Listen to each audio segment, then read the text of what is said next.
you have the city hall being the most significant building left from the Austro-Hungarian period in the city. Okay, that is when you put it in the timeline. Now, you have first strange thing about it is the location itself.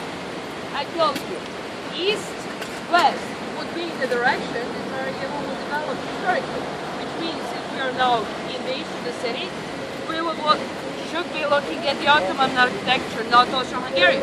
However, there is a reason why the city hall was built here. The reason is the road where our bus stopped. In other words, that road is the road that leads towards the east, towards Serbia. Again, in other words, it's the only entrance to what we call the city center. So they would want everybody who would come, the first thing that they would see would not be Ottoman, it would be Austro-Hungarian. That still does not at all explain why you said it's Ottoman. Why you said it's Ottoman, it's actually the style of architecture, which is pseudo-Moorish style. Now you have that Austro-Hungarian is coming, okay, this is the architecture from the west, but that architecture is combined with the elements of the Islamic architecture of the time. So we have the architect of this building travels 3 times to Cairo in Egypt to become familiar with the Islamic architecture of the time. And that style of architecture is why all of you almost say Ottoman, not Austro-Hungarian. Now you have the city hall during the siege would be one of the first things that they targeted. It was completely destroyed. It represented one of the biggest losses that we had during the war, and not purely due to the architecture itself. Even the architecture became a minor problem, if we can call it like that.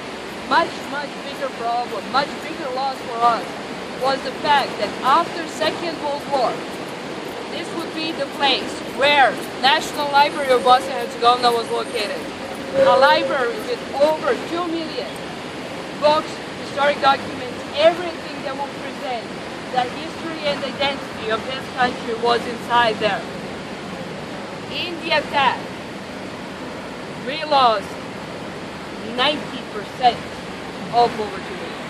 And that's why this building definitely represents one of the biggest losses that we had during the war, because that is simply one aspect that is not repairable. Even with the repairable things, in terms of architecture itself, you had City Hall would be one of the last buildings with extreme historical significance for the city. As you can see, repaired now. Approximately 2 months ago, it was open for public. So it's really new. I definitely can recommend coming here over go inside the building. They have the entrance fees, but it's 2 marks, so €1. Honestly, the architecture inside is even more impressive than started the construction of the city hall right here. It said right here, but there was a problem back then. The problem was that you had private houses, people left from that side of the river. So in order to build the city hall on that spot, you need to buy the houses.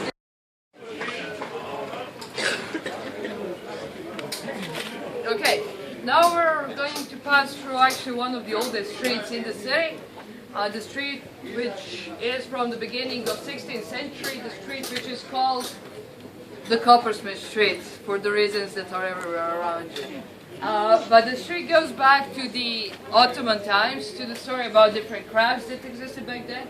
And you had a very interesting thing is that you had each of the crafts would be located in a separate street, and therefore the street would get the name from the craft that was inside the street.